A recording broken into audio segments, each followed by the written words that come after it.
Y sí, habíamos quedado la clase pasada en que em, había problemas cuando nosotros queríamos acoplar señales a circuitos. Y algo súper obvio, ¿ah?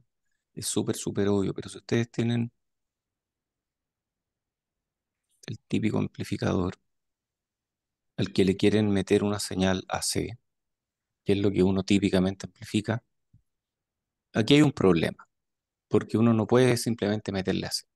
Uno le mete una señal AC y esta cosa no se polariza. Entonces hay que montar esta señal sobre un VGS. Y ese VGS hay que definirlo súper bien. ¿Cómo sabe el usuario externo qué valor de VGS tiene que darle hasta que esta cosa quede polarizada con el VGS correcto para que esta salida sea adecuada y este transistor esté en región activa? Ese es un problema. Y siempre decimos, oh, usemos un op-amp. En el op-amp no tenemos ese problema porque el op-amp como que se la arregla, como que sabe qué hacer. Y si le ponemos esto así, funciona bien. Y si le ponemos el Vin aquí y el Vout allá y esto a tierra, también funciona bien. Y si en vez de tierra ponemos otra cosa aquí, también funciona bien. Entonces, como que funciona bien en todas. ¿Por qué el op-amp funciona bien en todas y por qué el op-amp es capaz de adecuarse bien? Y la clave del op-amp está en el par diferencial de entrada. Par diferencial de entrada, que es un circuito de dos transistores que hace la prueba. Es el circuito de dos transistores más utilizado en circuito integrado analógico y se utiliza para todo. Su empleo en lugar de una simple etapa de common source elimina completamente la necesidad de polarizar cuidadosamente la compuerta. Ya no tenemos que recurrir a trucos. Y sus voltajes diferenciales de entrada y salida son menos sensibles a efectos de acoplamiento parásito. ¿Qué significa eso? Ya lo vamos a ver durante la clase, pero en esencia significa que em, si yo tengo una señal agresora por aquí cerca, que está conmutando rápidamente, yo voy a ver esa señal agresora acoplada a mi entrada y a mi salida. Y aquí en un circuito diferencial, si yo tengo una señal agresora, la voy a ver aquí y la voy a ver aquí y los efectos se cancelan porque el amplificador diferencial es sensible a diferencias de voltaje. Es sensible a la diferencia entre la entrada inversora y la no inversora. Y entonces cualquier cosa que ocurra en ambos lados, en el lado inversor y en el lado no inversor, se cancelan. Se cancelan hasta cierto punto. Entonces, eso es súper bueno. Esta sección que vamos a ver hoy día es una introducción al par diferencial y a cómo analizar pares diferenciales. Este es el circuito del par diferencial. Tratemos de entenderlo primero en forma intuitiva, que es lo que dice aquí. Cuando V y P igual V y M, los transistores son iguales, estos dos. Tenemos que esta corriente, que es una fuente de corriente ideal, se reparte en forma pareja entre ambos lados. Pregunta para ustedes, ¿cómo cambian las corrientes si VIP igual VIM igual 1 volt o si VIP igual VIM igual 2 volts? ¿Cambian o no cambian las corrientes? ¿Qué cambia si aquí le pongo 1 volt respecto de si aquí le pongo 2 volts? ¿Qué cambia?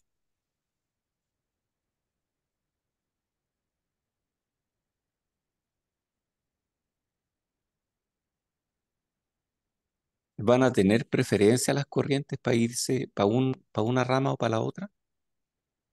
No, pues sigue siendo simétrico. Entonces, no cambia nada. ¿Qué es lo único que cambia? Bueno, este VGS va a cambiar, perdón, el VGS se tiene que mantener. Lo que va a cambiar es VG y por lo tanto va a cambiar VS. Este VS va a subir o va a bajar si cambio coordinadamente las dos entradas. Entonces, la clave del par diferencial es que las señales que yo le meto están codificadas como diferencias y no como valores medidos desde cero. O sea, lo que me importa aquí son las diferencias entre el VIP y el VIM. El valor exacto respecto de tierra no me importa. Lo que me importa son las diferencias entre estos dos. Entonces, definimos el voltaje de entrada diferencial VID. Esto es voltaje de entrada diferencial como súper simple VIP menos VIM. La resta de los dos. Perfecto. Entonces, esa es mi señal. VID es mi señal. Mi señal no es VIP solito. Mi señal no es VIM solito. Mi señal es la diferencia entre ambos. Listo. Entonces nos conviene expresar las señales de esta forma. VID es VIP menos VIM. Listo. Idealmente esa diferencia de corrientes que aparece acá debería depender de la diferencia de voltajes de entrada. Y esa es la forma en que opera el par diferencial. Entonces aquí tenemos que entrar a definir, y esto ustedes ya lo saben, ya lo vieron en electrónica, pero probablemente lo vieron y se lo aprendieron como una definición y no tenían ni idea para qué servía y para dónde iba la cosa. Aquí lo vamos a entender un poco mejor. ¿Qué es esto en el modo común y modo diferencial?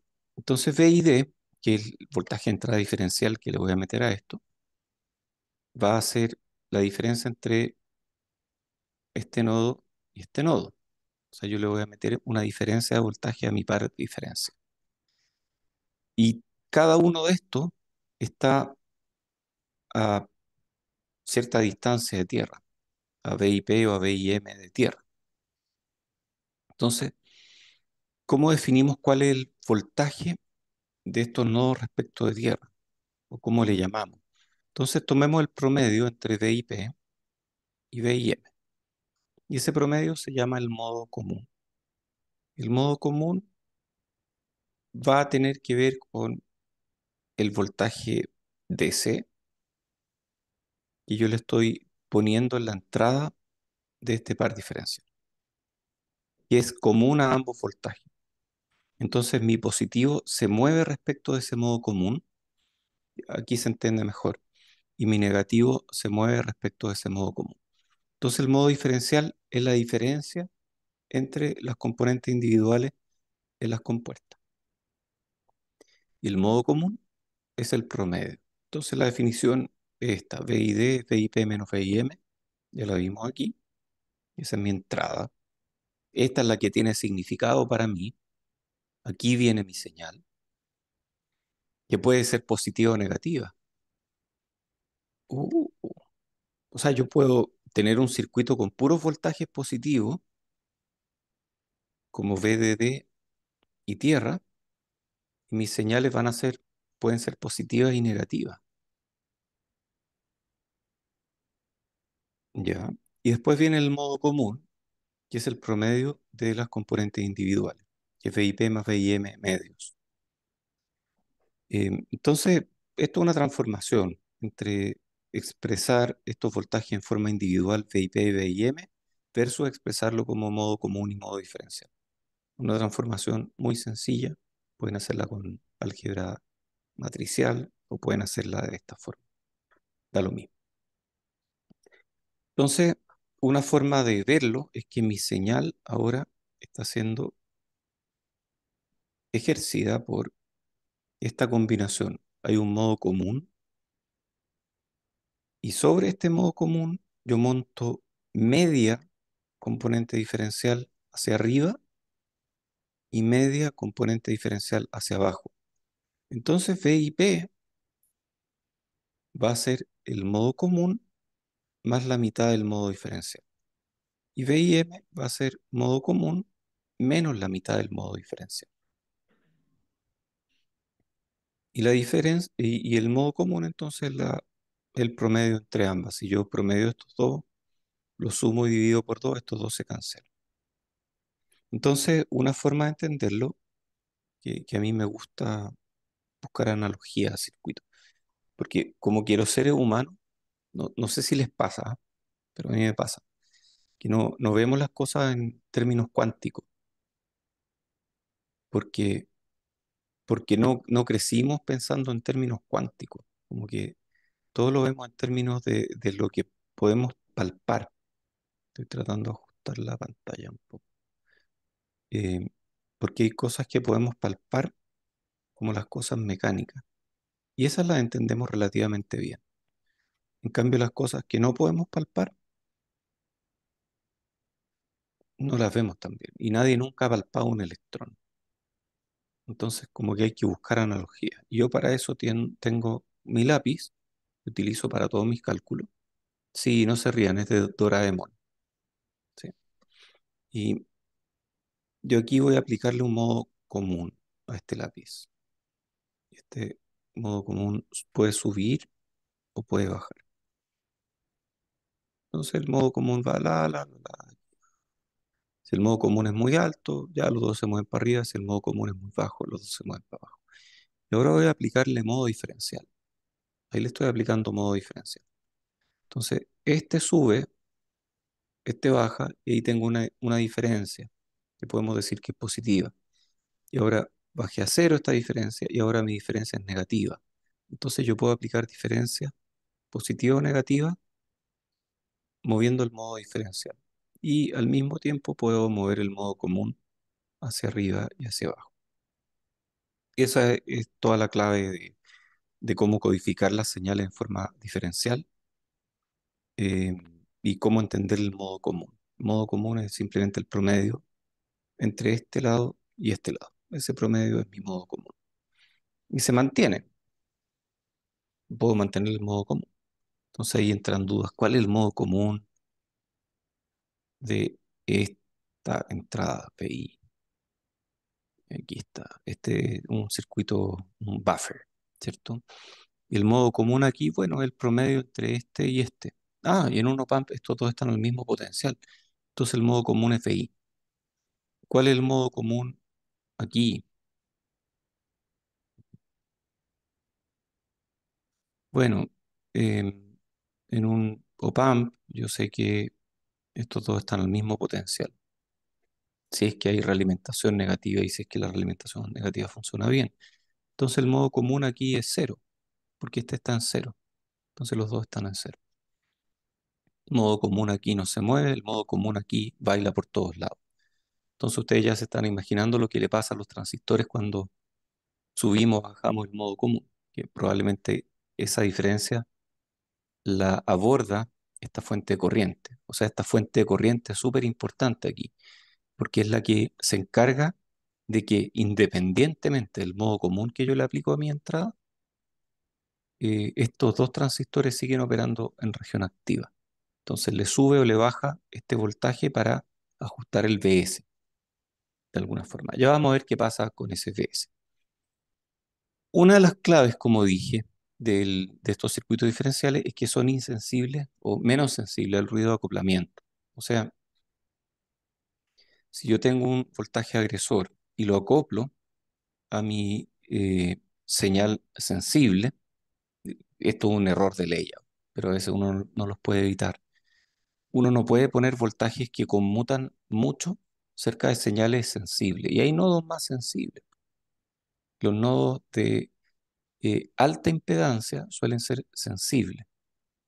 ¿En qué sentido? En que si yo tengo un nodo de alta impedancia, pequeñas diferencias de corriente que yo le meto van a cambiar el voltaje un montón.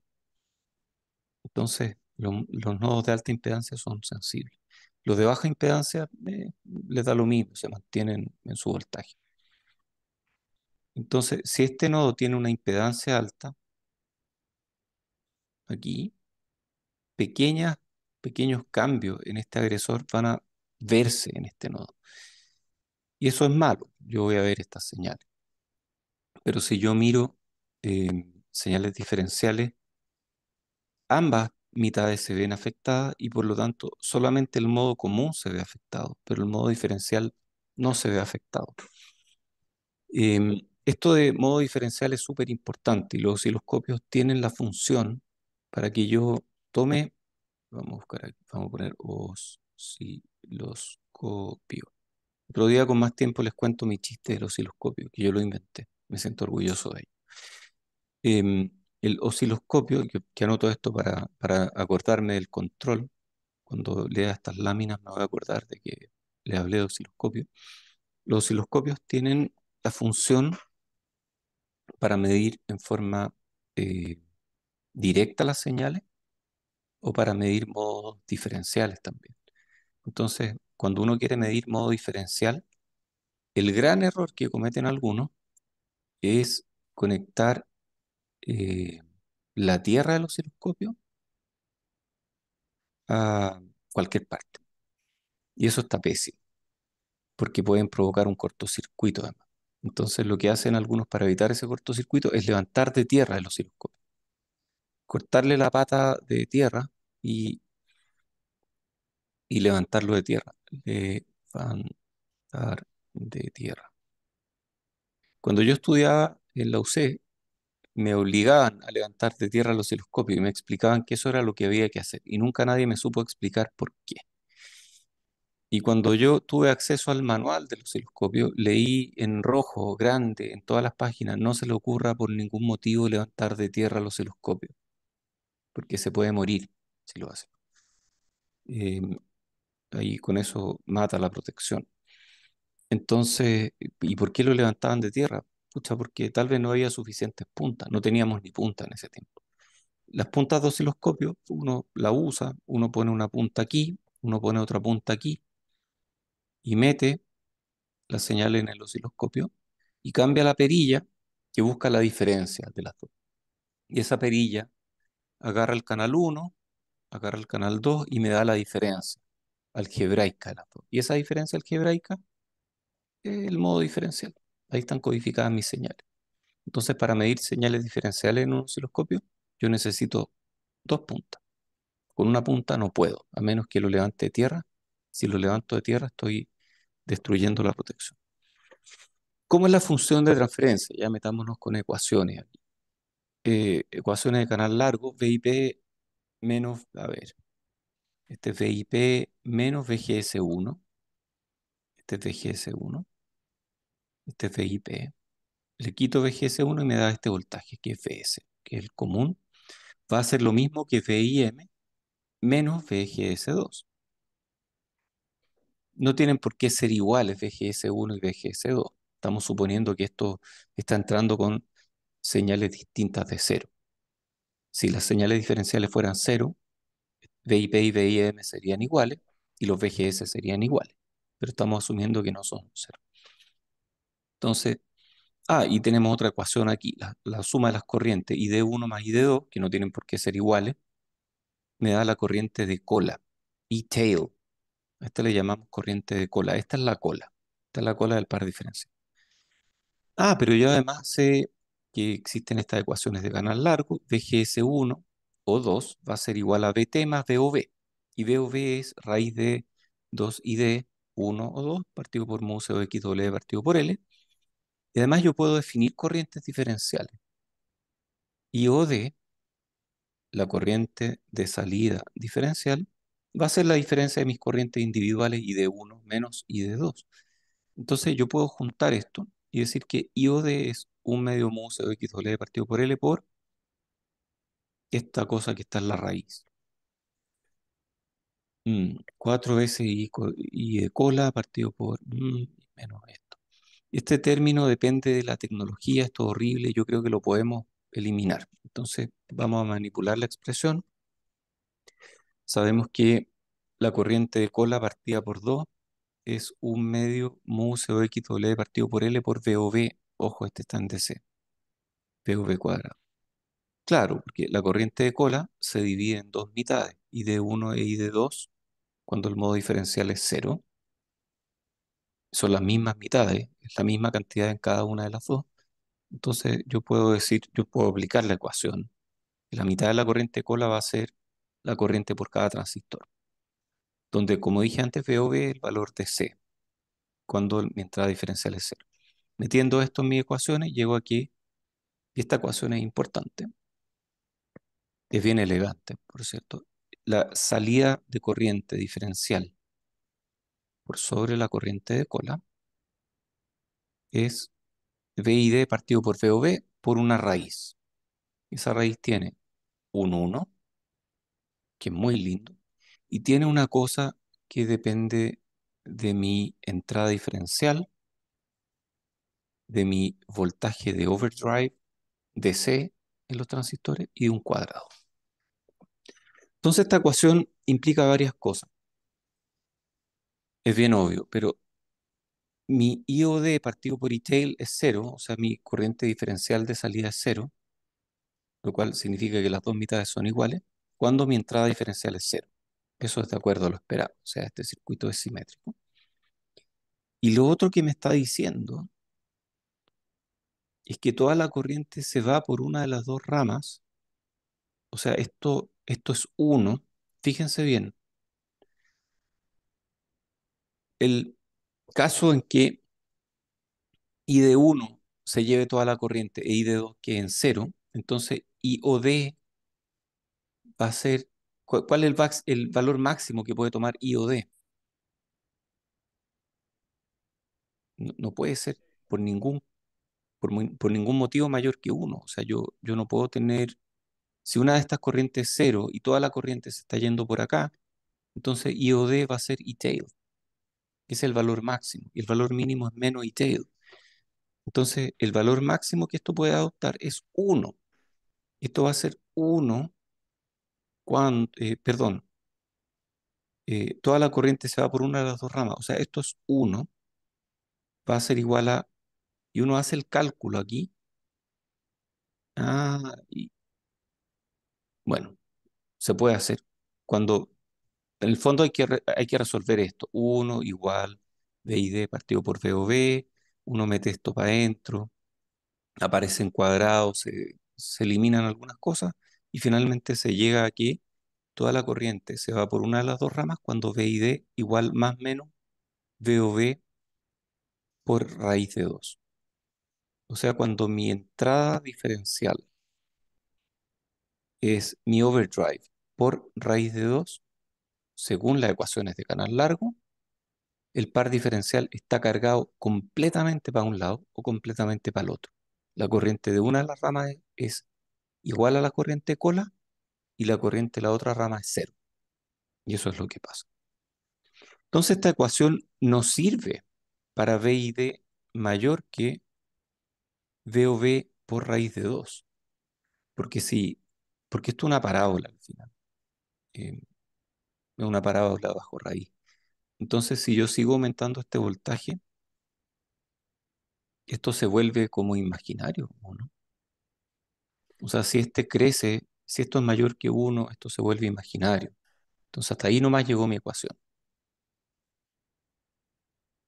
Porque lo que está dentro aparece negativo y entonces aparece un imaginario.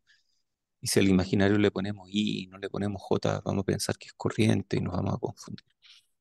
Entonces, así nos queda el gráfico. Si graficamos esta mitad, y vamos a partir en cero.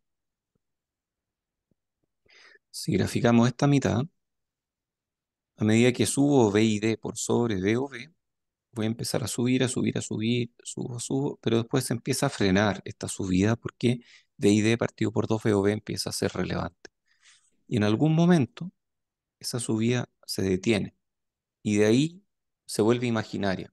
O sea, ahí ya no funciona mi par diferencial. Y esto ocurre cuando V y D partido por V o V es raíz de 2. Y ocurre cuando B y D partido por B o B menos raíz de 2. Hasta ahí llega mi ecuación. Y lo que me está diciendo este gráfico es que IOD partido por E-tail, o sea, qué porcentaje de la corriente se va al modo diferencial, es una función casi lineal de V y D partido por V o V. Digo casi lineal porque cuando V y D es parecido a V o V, o menor que V o V, en general tenemos que esta curva es bastante recta. Pero cuando B y D se aleja mucho de B o V, aquí B y D igual B o V, entonces ahí ya pasa a tener errores. Y la aproximación que vamos a usar nosotros,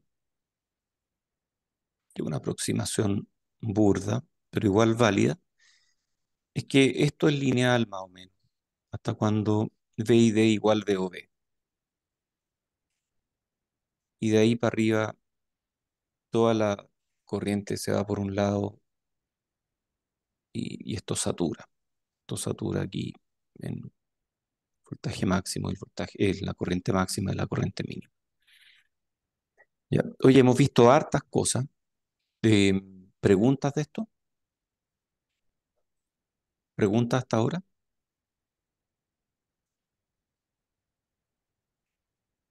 No hay preguntas. Bueno, lo que hemos visto hasta ahora, sí, hay una pregunta ahí, dale. No estaba hablando del acoplamiento, o sea, la sensibilidad del ruido, no estaba hablando del osciloscopio, no lo entendí que estaba pasando. Ah, la parte del osciloscopio. ¿Qué parte no entendiste? ¿Cómo medir señales diferenciales con un osciloscopio o esta parte de acá que está con colores? De los colores. Ah, sí, por supuesto. Cuando tengo un amplificador que no es diferencial, ¿hay una palabra para algo que no es diferencial?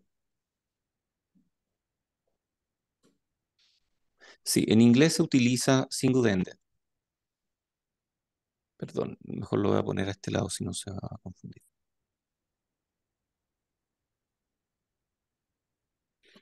Y en español no tengo idea cómo se traduce eso.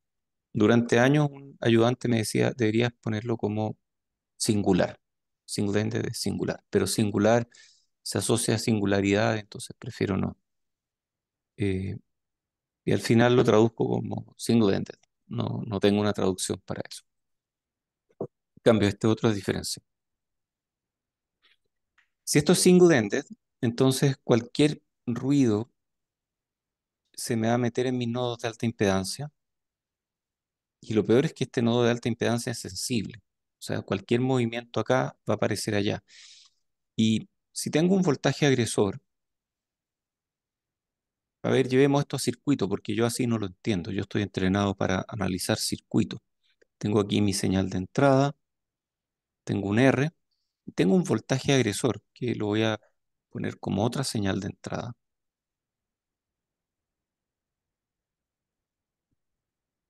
Ah, y tengo una capacitancia entre estas dos. Ya, ok. Ahora sí lo entiendo un poco más.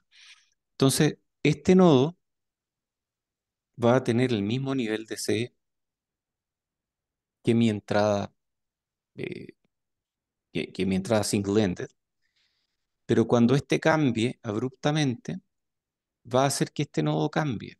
Y uno puede calcular constante tiempo a partir de esto y finalmente esta es la forma de onda que voy a obtener. Va a subir abruptamente y después se va a devolver. En DC voy a quedar en el mismo valor que tenía antes.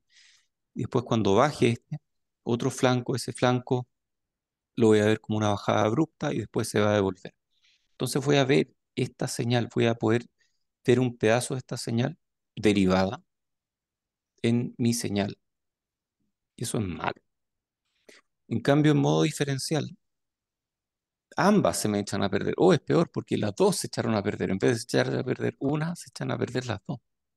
Sí, pero se echan a perder en la misma cantidad. Y si yo después las resto, porque recuerden que mi señal es V y D, esa es mi señal. Mi VICM me da lo mismo. Si se mueve, no importa. Mi circuito idealmente no es sensible al modo común. Mi circuito es sensible o va a generar salidas que dependen de mi modo diferencial. Oh, ok. Entonces, ¿qué es lo que estoy diciendo cuando el circuito no es sensible a algo? Estoy diciendo que es, no sé, po, si estoy manejando una bicicleta, la velocidad de la bicicleta no es sensible a si yo toco o no toco la campanita. Si toco la campanita, voy a mantener la misma velocidad. Mi velocidad es sensible a cuánto estoy pedaleando. Y no es sensible a si subo o bajo el asiento, o no es sensible a si enciendo o apago las luces.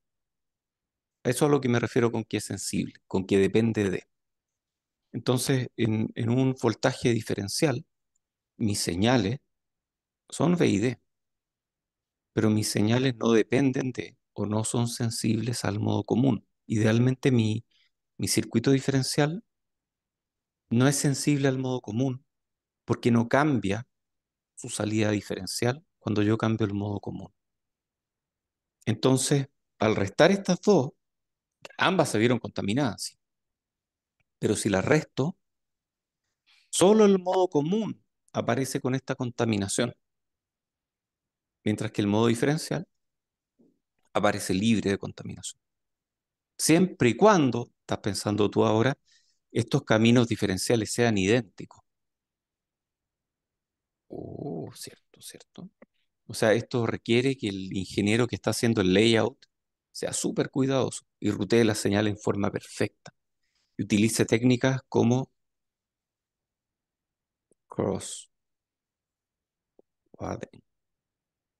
¿Qué es eso? Tal vez lo miremos después, pero cross quadring tiene que ver con que yo quiero que mis transistores sean lo más parecidos posible. Entonces, si quiero hacer un transistor y quiero hacer otro transistor igualito, traté de dibujarlos iguales, pero no me quedaron iguales, porque existen gradientes en el proceso, porque existen cosas. Entonces, para que mis transistores, que yo quiero que sean igualitos, queden lo más igualitos posible, tengo que ponerlos cerca. No puedo poner un transistor por allá y otro por acá, o no puedo ponerlos de lado. Tengo que ponerlos todos en la misma orientación. Y es más, ¿qué pasa si hay un gradiente aquí? Si hay un gradiente en mi fabricación que hace que todos los que están a la izquierda queden más grandes que los que están a la derecha. Bueno, entonces tal vez yo puedo separar mis transistores y poner a la izquierda dos transistores y a la derecha dos transistores y decir que este va a estar en paralelo con este y que este va a estar en paralelo con este. Y de esa forma, mi transistor, el que me interesa, va a estar distribuido entre izquierda y derecha. O sea, voy a tener un circuito que es como esto, donde uno es así y el otro es así. Y están distribuidos de esta forma. Entonces, mi transistor con el círculo está distribuido entre izquierda y derecha. Mi transistor con el triángulo está distribuido entre arriba y abajo. Perdón, entre izquierda y derecha, entre arriba y abajo. Nada que ver. Entonces, si hay cambios que hacen que un lado se vea más afectado que el otro, o sea, un gradiente en el proceso, un gradiente de dopaje, por ejemplo, no me importa porque al final se van a ver afectados los dos lados por igual. Y yo puedo ampliar esto y hacer mi cross-quadring de esta otra forma incluso. Y que esto es el concepto de cross-quadring. A ver, dibujo este transistor acá y dibujo este transistor acá. Y este va a ser mi transistor círculo, este va a ser mi transistor triángulo. Entonces estos dos son iguales, eh, idealmente, y estos dos son iguales. Y los conecto, o sea, este va en paralelo con el de otro triángulo, este va en paralelo con el otro círculo. ¿Y cuál es el centro de este transistor, del transistor círculo? Mi centro no está aquí físicamente y no está aquí. Está en alguna parte entre medio, digamos que está aquí. Y este otro, su centro, va a estar aquí mismo. O sea, estos dos transistores comparten el centro. Y un centro medio raro, porque no es un centro que está dentro del transistor. Entonces no se habla de centro, se habla de centroide. Y el centroide de este transistor es igual al centroide de este transistor. O sea, estamos hablando de centroide común.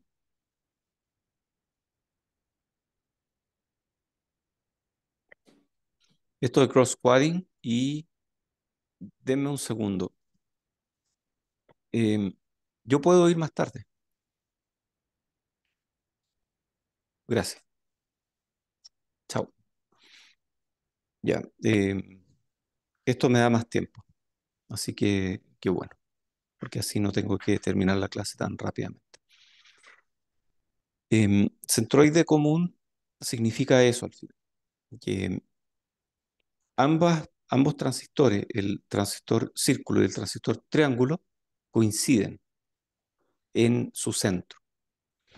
Entonces, variaciones que podrían ocurrir en mi circuito, variaciones de algún tipo, por ejemplo, un gradiente, va a afectarme los cuatro transistores de manera parecida,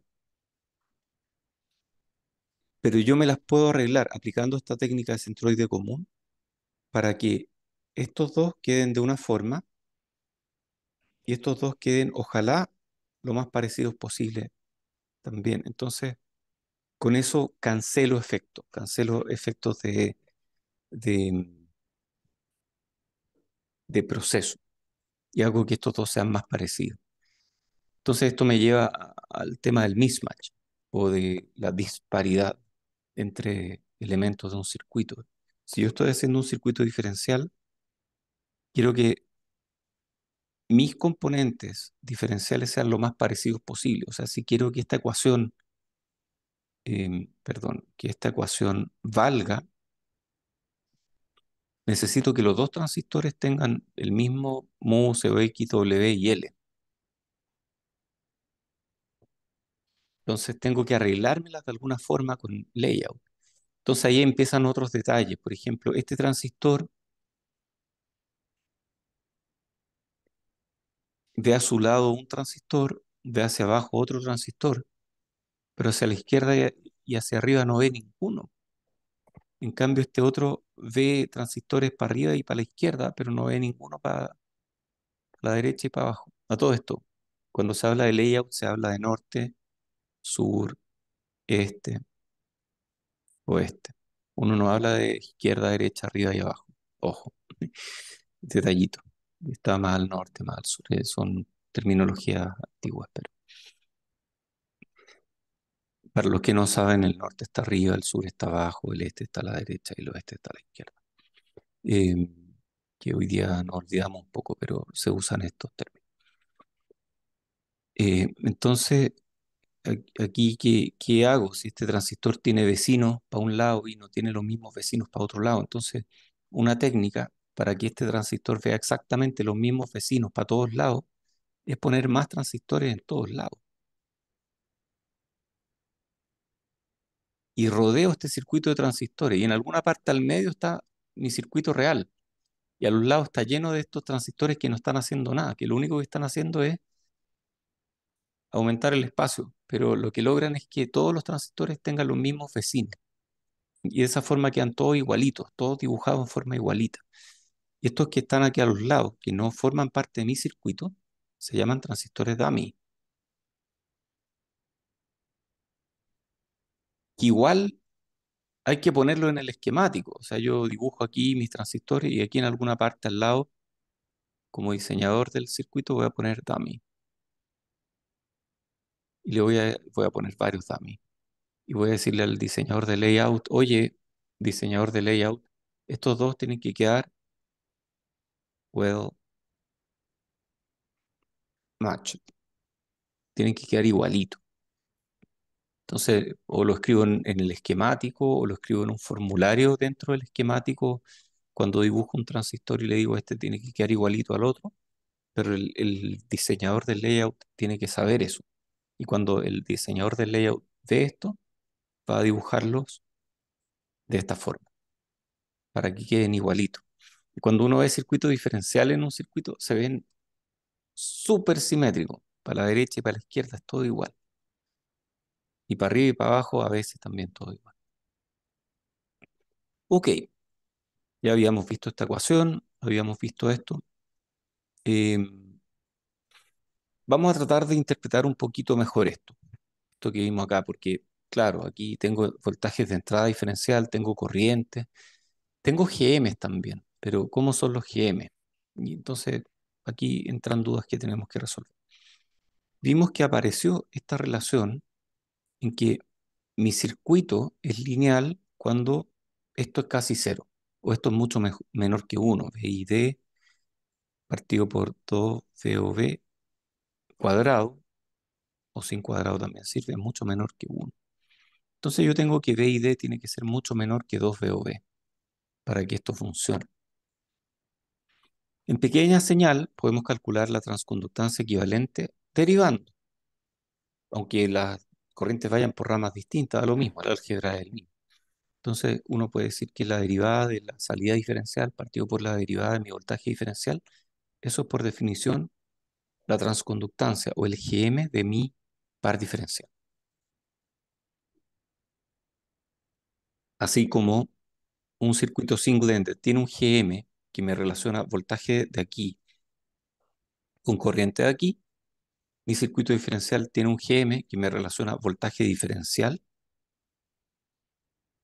con corriente diferencial, que es esta diferencia que está entre estas dos cuando son distintas. Y uno puede determinar esa transconductancia y cuando uno resuelve esto y deriva y todo eso, llega a que el GM del par diferencial es corriente de cola partido por el VOV del transistor, de los dos transistores. Y la corriente de cola es dos veces mi corriente que pasa por cada transistor. Entonces, el GM, cáchense esta, el GM del par diferencial es el mismo que el GM de cada transistor. Este es el GM de cada transistor. Es bien obvio, la verdad. O sea, la transconductancia de cada transistor es igual a la del par diferencial completo. GM1 es GM2 y eso es GM. Entonces uno dice, pero ¿cómo? Si es diferencial y hay mitades que van para allá y para acá. Y esto se entiende súper bien cuando uno lo piensa un poquito.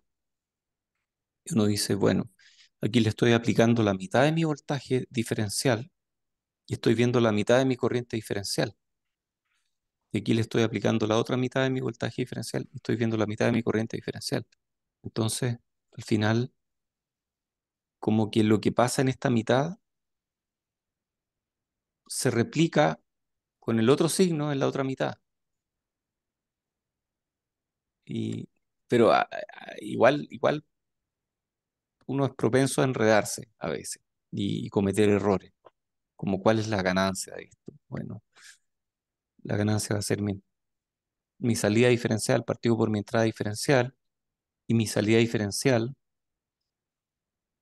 va a depender, va- al final mi salida diferencial partido por mi entrada diferencial es lo mismo que mi semi-salida partido por mi semi-entrada. La razón es la misma. Entonces uno puede llegar a equivocarse si lo hace mal. Y ahí surgen dudas de, bueno, si hay circuitos diferenciales, ¿no habrá circuitos que tengan tres componentes de voltaje o cuatro? Eso nunca lo he visto. ¿Para qué complicar más? Ya, pues, entonces el GM es el mismo. El GM de mi par diferencial, del par diferencial, es igual al GM individual de cada transistor. Eh, ¿Qué parte de mi función de transferencia es lineal? Bueno, para ecuaciones de canal largo, ya vimos que B y D tiene que ser mucho menor que B o B, y con eso ya tengo que esto es bastante lineal, porque esto es casi uno.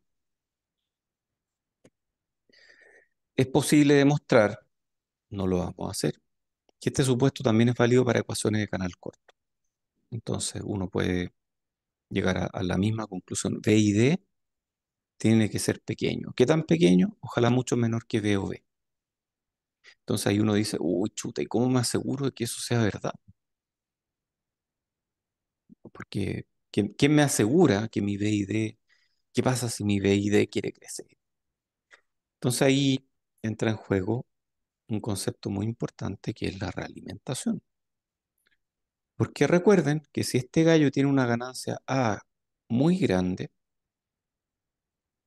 esa ganancia A muy grande va a asegurarse en mi circuito realimentado que estas dos son parecidas. O sea que mi voltaje de la entrada no inversora y mi voltaje de la entrada inversora van a ser parecidos.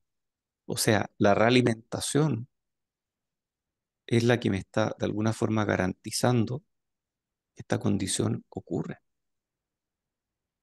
Los op-amps están diseñados para funcionar con VID chicos.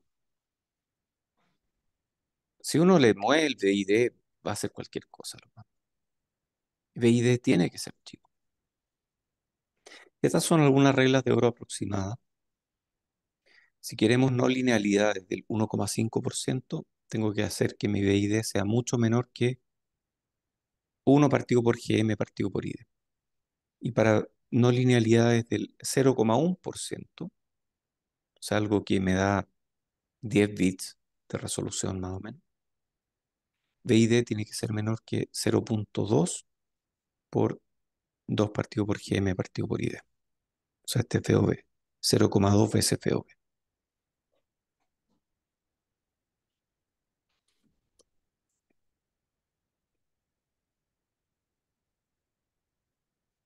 ¿Eso es o no? ¿Es VOV o no?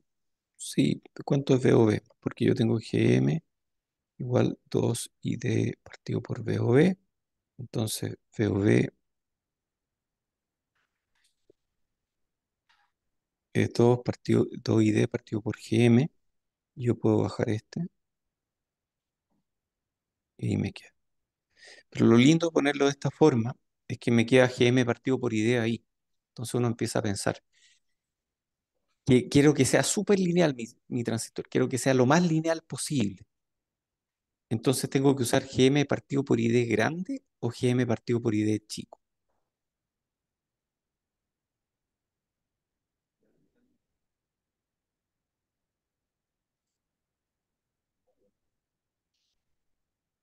De alguna forma voy a estar comparando mi V y D contra V o V.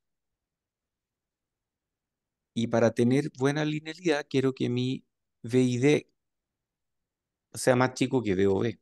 Entonces me conviene que el V o V sea lo más grande posible, para que mi V y D siempre sea chico comparado con ese V o V.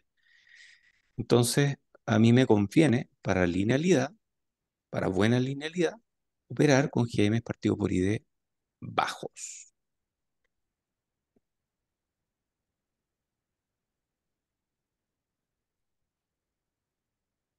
O sea, aquí de nuevo se relaciona con GM partido por ID. Si mi GM partido por ID es muy alto, mis VOV van a ser tan chicos que mi V y D va a llegar a ser comparable a VOV y tal vez esto se vuelva no lineal. Entonces, para buena linealidad, tengo que gastar más potencia, porque con GM partido por ID bajo, yo gasto más potencia en mi circuito. Entonces ahí tengo otro compromiso de ingeniería. Ya, ok, haz tu circuito lo más lineal posible, por lo tanto gasta más potencia. ¿Qué pasa con el voltaje del nodo de cola? ¿Qué pasa con este voltaje V-tail que aparece aquí? Podemos demostrar que V-tail va a ser VIC menos VT menos VOV por todo esto. O sea, va a ser el modo común menos VT menos esto que está acá. Es fácil llegar a esta cosa. En la práctica, en pequeña señal, o sea, cuando estos dos se parecen, como que uno puede cancelar y llega a que el voltaje de cola es VIC menos VT menos VOV. Y eso es prácticamente constante. O sea, mi cola no se mueve. La cola del circuito del par diferencial no se mueve. O sea, si mi entrada es bien diferencial, si este sube un poquito y este baja un poquito, o al revés, si este baja un poquito y este sube un poquito, este voltaje de cola no se mueve. Entonces yo en pequeña señal, donde los voltajes se mueven poquito, por definición, puedo decir que mi cola no se mueve. Por lo tanto, puedo reemplazar la cola, el voltaje de cola, por los voltajes que no se mueven en pequeña señal, que son todos tierra. O sea, mi cola es tierra de AC. Mi voltaje de cola es tierra en pequeña señal. Wait, esto no lo entiendo. ¿Cómo mi cola? Lo que estoy diciendo aquí es que una cosa que lleva una fuente de corriente DC, las cosas que llevan fuente de corriente DC en pequeñas señales esta fuente de corriente desaparece, este queda flotante.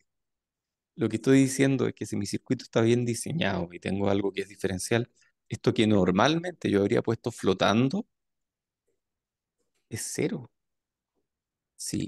¿Y cuál es la clave para entender esto? La clave es esta. Si yo estoy moviendo un lado y estoy moviendo el otro lado en la misma proporción, el del medio queda constante. Y si el del medio queda constante, mi cola también queda con un voltaje constante.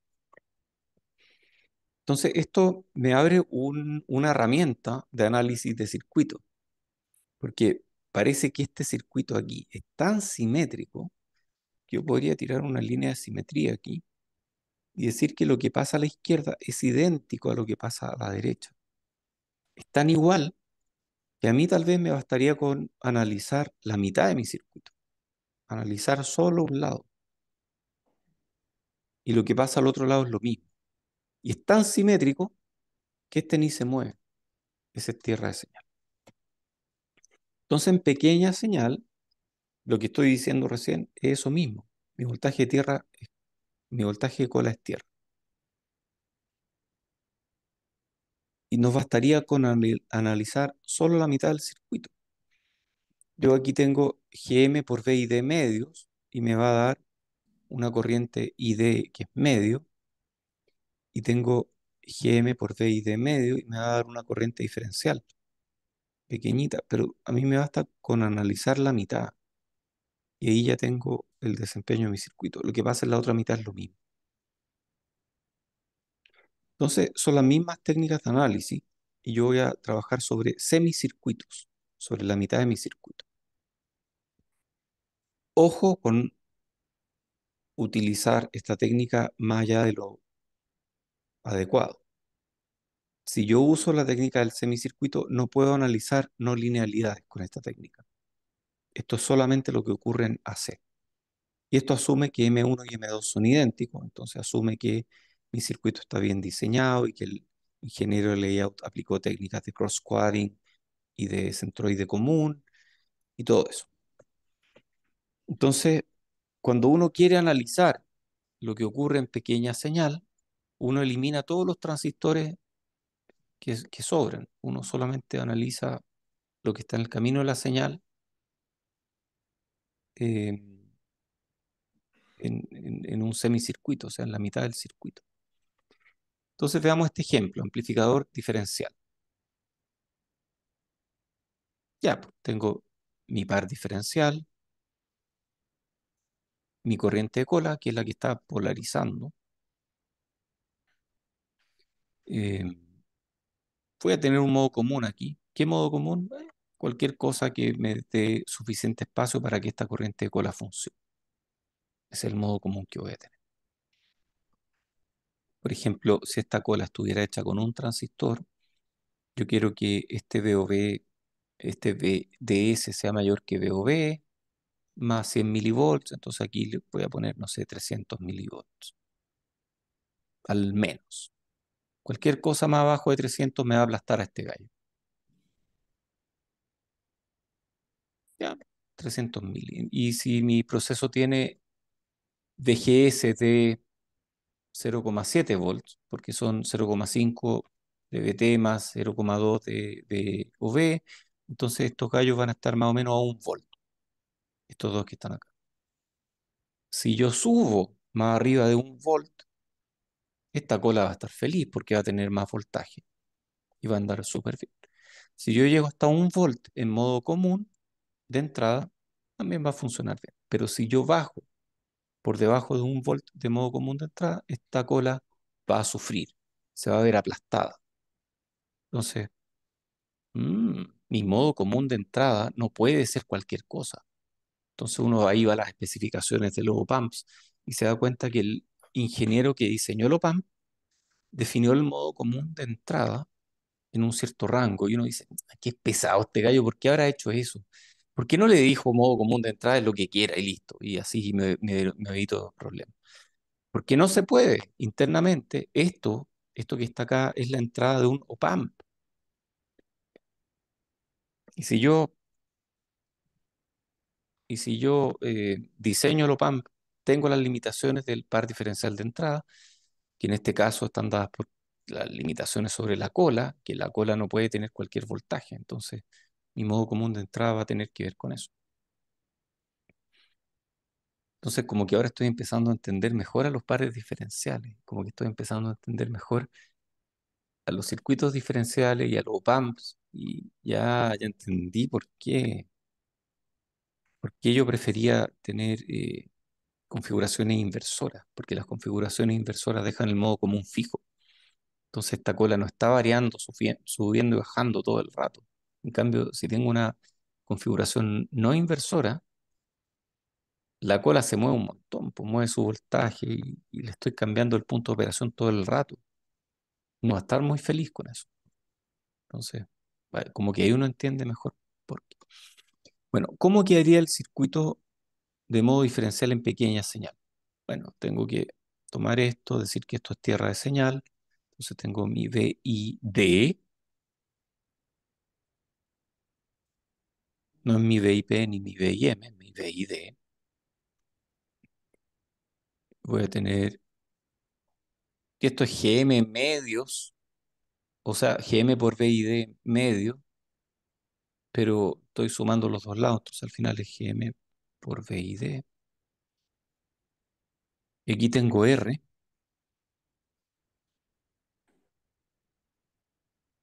esto es cola, y la cola no se mueve. Y aquí tengo V O D.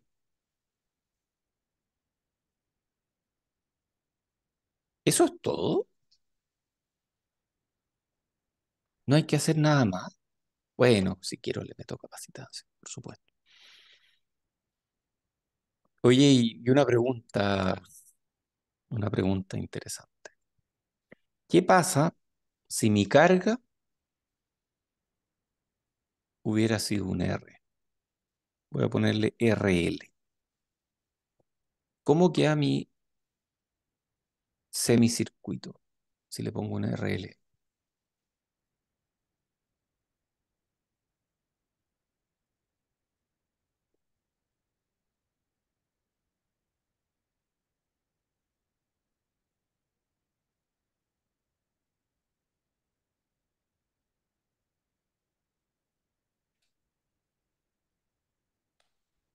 ¿Alguien que se atreva a responder?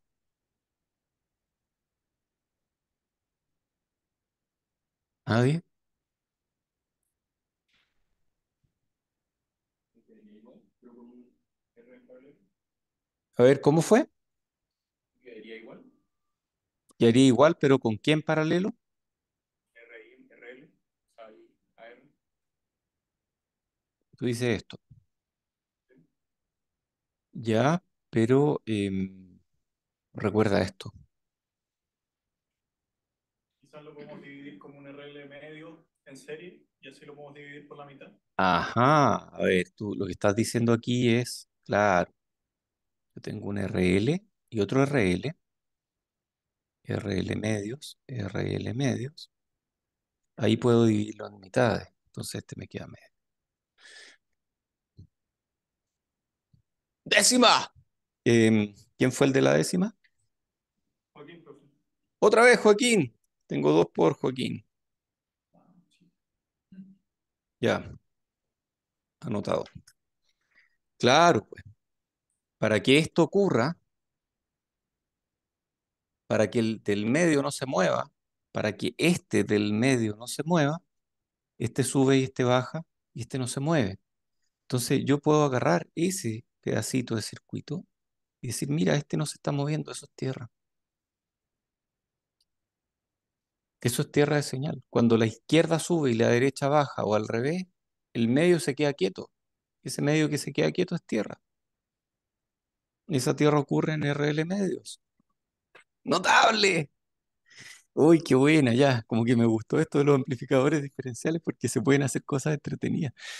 Oye, ¿y cómo es la función de transferencia? Porque, ¿qué es ganancia o ganancia medio o dos ganancias? Como que uno se confunde.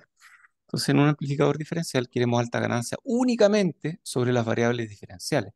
Queremos V o D versus V y D. No, me da lo mismo si el modo común se mueve. idealmente modo común no debiera impactar sobre mi modo diferencial. Entonces yo defino mi ganancia de modo diferencial. Ganancia de differential mode o modo diferencial va a ser D o D partido por B y D. Esa es la ganancia que yo quiero que tenga mi circuito. Ok.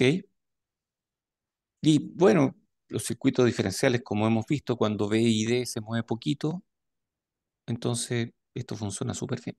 Lamentablemente, la R-tail finita, o sea, si esta fuente de cola tiene un R-tail aquí, distinta de infinito, esa produce una ganancia parásita en modo común. O sea, esa resistencia produce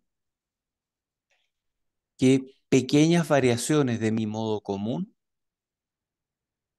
aparezcan en mi salida diferencial. O sea, yo no quiero que este tenga resistencia en paralelo. ¿Y cómo lo hago? Bueno, ustedes saben, si quieren hacerlo, pongan un transistor aquí, para que tenga una resistencia grande aquí, hagan un transistor largo. Y si tienen espacio de voltaje suficiente, cascodéenlo. Y con GM partido por ID relativamente bajo, y esto se va a portar súper bien y va a tener un R paralelo grande. Va a ser lo más parecido a una fuente de cola ideal.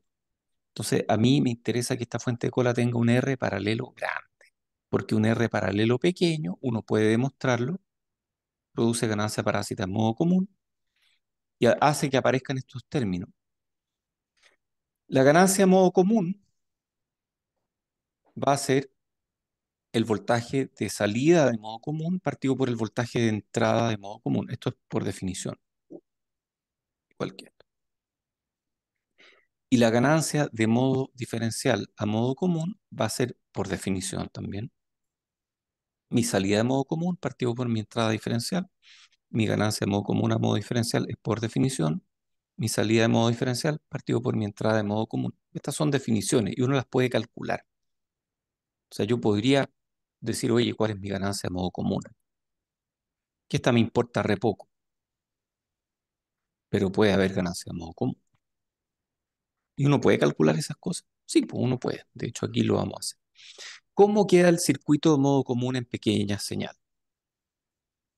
Entonces, ya, pues tengo estos dos transistores. Cuando es modo común, wait.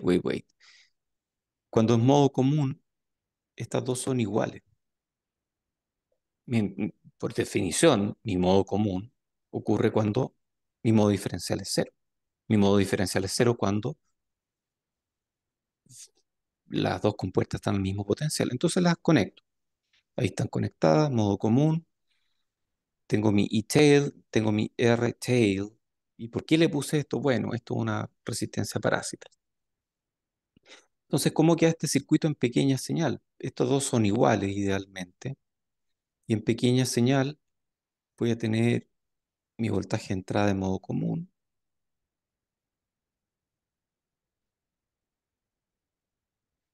Ah, aquí voy a tener, este no es, ya no es tierra de señal, pues esto va aquí. Ya, ok. ¿Qué más? ¿Pongo R-tail o pongo, qué pongo aquí? Porque aquí entran dudas. ¿Analizo semicircuito o analizo circuito entero? Da lo mismo. Da lo mismo cualquiera de los dos. Tengo mi entrada diferencial, mi entrada de modo común. Aquí tengo R a tierra, pero tengo que ser consistente.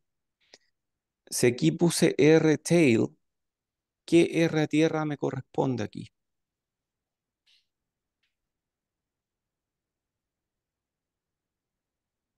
Esas dos van juntas. O sea, si este voltaje es el mismo, para todo efecto práctico yo podría conectar estas dos cosas. Entonces me queda el paralelo de R con R, que es R medio. ¿Y qué GM aparece acá? Aparecen dos GM. Tengo el GM de este y el GM de este. Entonces aparecen dos GM.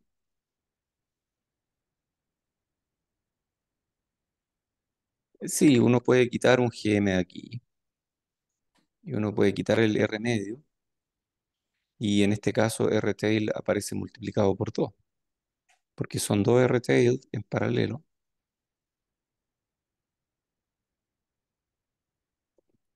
Entonces esa también es una forma válida de analizar mi circuito.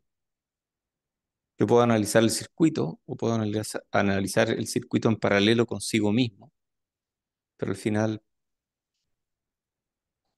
es lo mismo. Entonces, da lo mismo cómo lo hagan, deben llegar a esto. Que la ganancia de modo común es GM partido por 1 más GM por 2 RT, multiplicado por el paralelo entre R y RO por 1 más 2 GM RT. Y el RO, claro, el RO de estos transistores que están acá.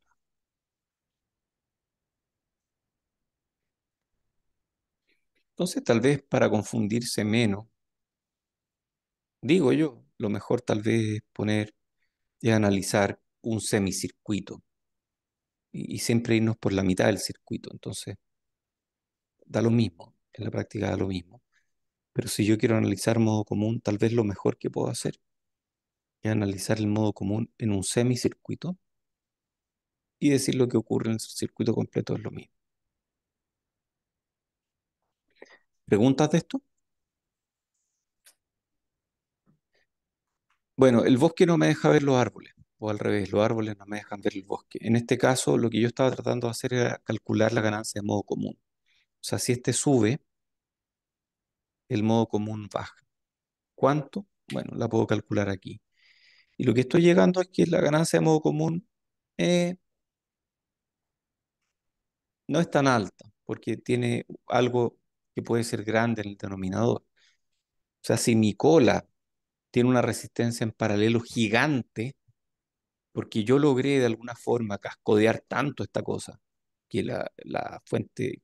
esta fuente de corriente de cola quedó con súper ideal, entonces esta cuestión tiene ganancia de modo común cero. ¿Qué es lo que yo quería? Yo quería que mi ganancia de modo común fuera cero. Yo no quería que mi circuito fuera sensible a pequeñas diferencias en el modo común. Yo quiero que mi circuito sea sensible a diferencias en el modo diferencial, pero no quiero que mi circuito sea sensible a diferencias en el modo común. Y traducido eso al lenguaje normal es, no quiero que tenga ganancia en modo común, quiero que tenga ganancia solo en modo diferencial. Sensibilidad, cuando hablo de sensibilidad, lo que estoy hablando es ganancia al final. Cuando tengo una función de transferencia, BI, BO, tengo algo así. Si esto es muy parado, si esta pendiente es muy alta, es sensible el circuito. Pequeñas diferencias aquí producen grandes diferencias allá. Es sensible. Si esto tiene baja pendiente, no es muy sensible. Altas pendientes, sensibilidad a ganancia. Ganancia y sensibilidad son intercambiables. Ya pues, entonces con esto aprendimos a calcular la ganancia de modo común. Y uno puede hacer cálculos de lo que quiera. Uno puede calcular ganancias de modo común. O sea, uno podría hacer estos cálculos de modo diferencial a modo común, de modo común a modo diferencial. Uno puede hacer eso perfectamente. Entonces, vamos a llegar a esta cifra de desempeño que la vimos en electrónica, la pasamos por encima. La razón de rechazo de modo común, o CMRR, Common Mode Rejection Ratio, es una cifra de desempeño o cifra de mérito que mide la razón entre mi ganancia que yo quiero en el circuito, que es la ganancia de modo diferencial, y la ganancia que yo no quiero en mi circuito, que es la ganancia de modo común. Y esas dos, yo la hago el cociente entre ambas, y eso me da la CMRR, que generalmente mido en decibeles. O sea, esto después yo lo convierto a decibeles. Y yo quiero que mi CMRR sea infinita para que cambios de modo común no se manifiesten en el modo diferencial de ninguna forma. Eso es lo que estoy diciendo. CMRR significa que mi circuito tiene buena sensibilidad en modo diferencial y no tiene sensibilidad en modo común.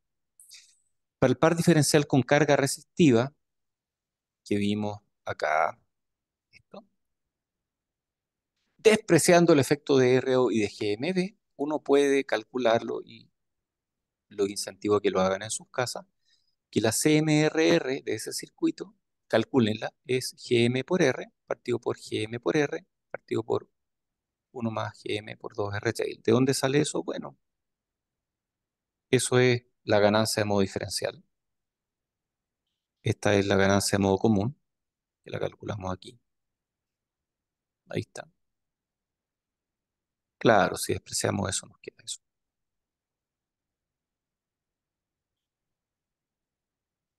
Y eso, cancelando esas dos, nos queda 1 más GM por 2 R tail. Esa es mi CMRR, que tal vez no es tan buena, a menos que R-Tail sea muy grande. O sea, yo quiero que R-Tail sea realmente grande. Y otras cifras de mérito importantes son cuál es mi razón entre ganancia diferencial y ganancia de modo común a modo diferencial, y cuál es mi ganancia diferencial dividida por mi ganancia de modo diferencial a modo común. Pero la CMRR es típica y es súper importante. Existe otra que es la PSRR, que es la razón de rechazo de fuente de alimentación.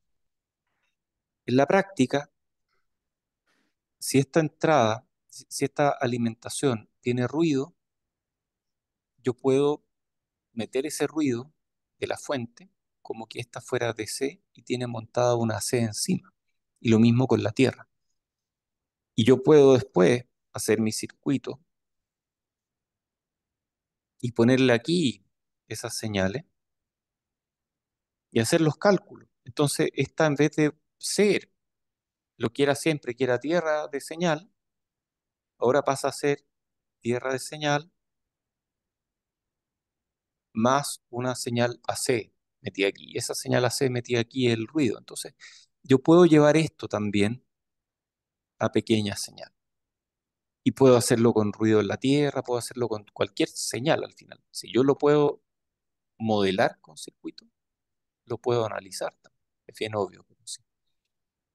Entonces yo modelo esto como una fuente variable en torno a mi alimentación y una fuente variable en torno a mi tierra.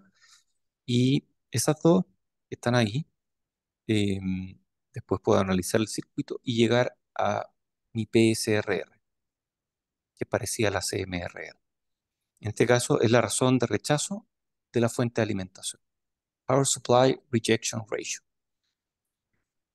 Entonces, al igual que en el caso de ganancia de modo común y modo diferencial, yo también puedo definir ganancias desde mi alimentación.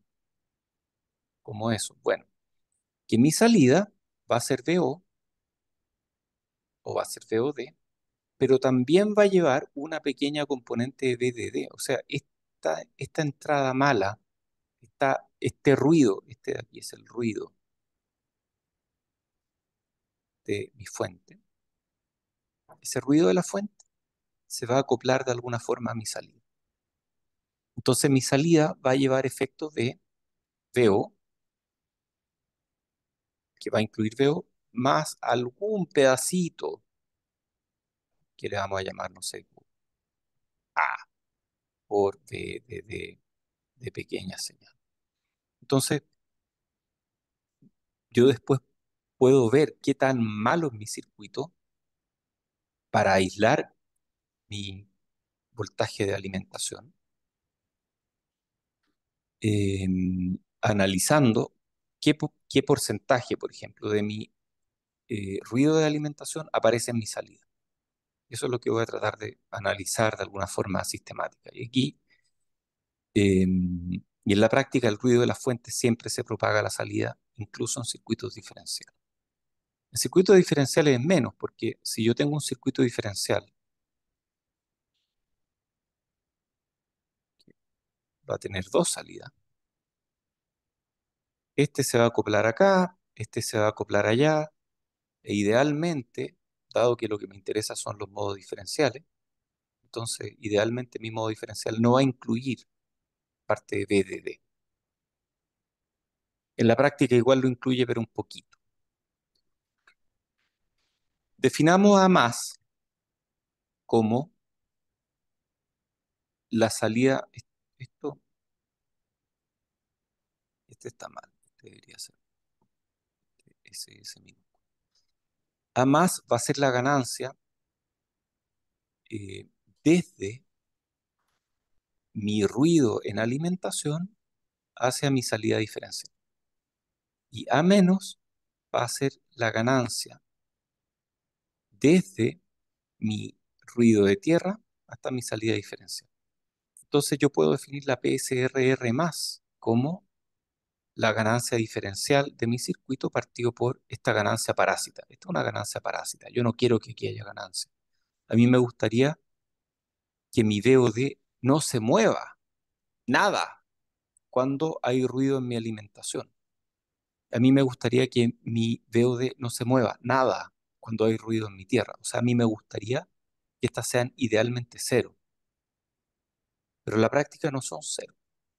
Y a mí me interesa, para comparar mi circuito con otro circuito, me interesa saber cuán sensible, cuando hay sensibilidad hablamos de pendiente, hablamos de ganancia, cuán sensible es mi circuito a, a ruido en la alimentación. Y la PSRR más lo que me está diciendo es, mira, la ganancia diferencial partida por la ganancia parásita que tú no quieres de alimentación, eso es lo que me está diciendo. Y la PSRR menos lo mismo, ganancia parásita, ganancia que a mí me interesa, que es la ganancia diferencial, partida por la ganancia parásita desde la Tierra. Por mí que esas sean infinitos, que las PSRR más y menos sean infinitos. O sea que yo pueda rechazar el ruido de la fuente de alimentación completamente. En la práctica eso no ocurre. Y uno puede, de nuevo, lo que hicimos aquí fue llevar mi ruido de alimentación a la salida. Pero a mí me interesa comparar peras con peras y no me interesa saber qué tan grande es mi salida si yo no sé cómo es comparada con las salidas de mi señal. Entonces yo puedo tal vez fácilmente referir este ruido que se acopló acá a la salida, acoplar, referirlo a mi entrada. Y para eso tengo que, si este tiene ganancia A, tengo que dividirlo por la ganancia A. Y eso es lo mismo que agarrar esta fuente parásita y ponerla en la entrada, pero dividida por la PSRR respectiva.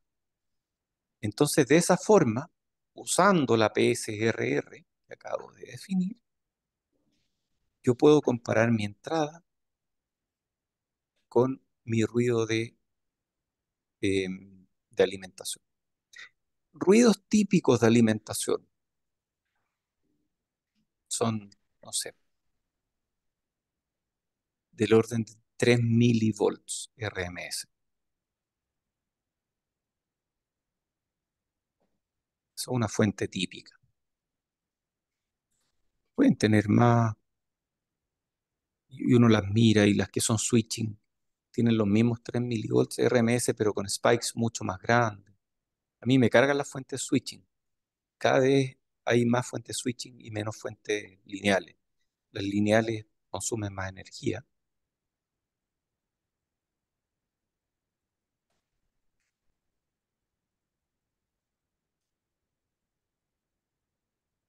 Las fuentes lineales consumen más energía, entonces tienen disipadores grandes. Uno identifica inmediatamente una fuente lineal porque tiene un tremendo disipador. A veces los tienen por dentro, pero típicamente los tienen por fuera. Entonces las fuentes lineales tienen disipadores grandes, tienen menos ruido. Y aunque digan que es el mismo ruido, yo no les creo. No les creo a las fuentes lineales. Entonces cuando veo una fuente lineal, la compro al tiro. Y así es como tengo hartas fuentes lineales. Ejemplo, si mi señal de entrada es de 1 milivolt, o sea, una señal de entrada chiquitita, y el ruido de la fuente de alimentación es 100 milivolts, eso es ridículo. comparación con estos 3.000. Pero sí, puede haber casos en que sea grande. Necesitamos que la PSRR sea, ojalá, 100 o más, para que el ruido de mi alimentación sea comparable con el ruido de mis señales. Ojo, aquí estoy hablando de señales chiquititas que pasan por una ganancia grande, comparadas con ruido de alimentación grande que pasa por una ganancia parásita chiquitita. Y para compararlas de igual a igual, lo que hice fue referirla a la entrada y finalmente el ruido de mi alimentación queda dividido por PSRR. La PSRR puede ser un problema en circuitos integrados complejos porque hay muchas cosas que se están moviendo. Ya, dejémoslo aquí. Me pasé la hora, aunque traté de hacerla rápida, pero es imposible. Mucho, mucho material.